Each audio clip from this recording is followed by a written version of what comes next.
എനിക്കൊരു 16-17 വയസ്സുള്ള സമയത്ത് അടുത്തറിയാവുന്ന ഒരു എഴുത്തുകാരൻ, പലപ്പോഴും അദ്ദേഹത്തിൻ്റെ രചനകൾ എന്നെ ഒരുപാട് സ്വാധീനിച്ചിട്ടുണ്ട്. 27 വർഷം മുമ്പ് ആകാശവാണിയിൽ ക്ഷണിക്കപ്പെട്ട സദസ്സിന് മുമ്പാകെ അവതരിപ്പിച്ച ഓണപ്പരിപാടി, ഓണപ്പാട്ടുകൾ, 10 പാട്ടുകളിൽ പ്രിയപ്പെട്ട ഗോപിയേട്ടൻ, ഗൈതപ്രം, ഗിരീഷേട്ടൻ തിരിച്ചുപോയി, മണിയത്തപ്പുണ്ടി, PP സിറുണ്ണി എന്നിവരുടെയൊക്കെ അന്ന് എനിക്ക് 22-23 വയസ്സുള്ളൂ.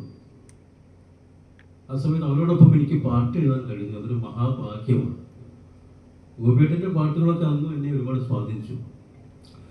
മഞ്ഞവയിലും മവയ്ക്കും മഞ്ചാടി കുന്നിലൊരു ചിങ്ങക്കിളി കൂടുവച്ചത് കണ്ടോ നീ, ചിങ്ങക്കിളി കൂടുവച്ചത് കണ്ടോ നീ.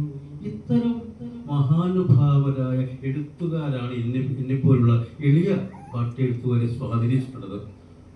ആ സ്വാധീനം ശ്രീത്ത് സംഗീതം നൽകിയ എൻ്റെ പാട്ടിലുമുണ്ട് എന്ന് ഞാൻ പ്രതീക്ഷിക്കുന്നു. അതിൻ്റെ ഗുണം ഉണ്ട് എന്ന് പ്രതീക്ഷിക്കുന്നു. കൃത്യമായിട്ട് സാഹിത്യത്തിൻ്റെ ഗുണം ചോർന്നു പോവാതെ അത് കൃത്യമായി ശ്രീത്തിനോട് വളരെ ശാഠ്യം പിടിച്ചുകൊണ്ടാണ് ഓരോ വരികളും എഴുതി കൊടുത്തത്. എൻ്റെ സംഗീതം കേൾക്കുകയൊക്കെ ചെയ്തിരിക്കുന്നത് പ്രിയപ്പെട്ട സുരേന്ദ്രൻ പയ്യാനത്തിൽ പല സാക്ഷിയാണ്. അതുകൊണ്ട് അതിൻ്റെ ഗുണം അനുഭവിക്കാൻ പറ്റുമെന്നാണ് പ്രതീക്ഷ. ബാക്കി നിങ്ങളാണ്, കേൾവിക്കാരാണ് അറിയേണ്ടത്, അത് അനുഭവിക്കേണ്ടത്, പറയേണ്ടത്.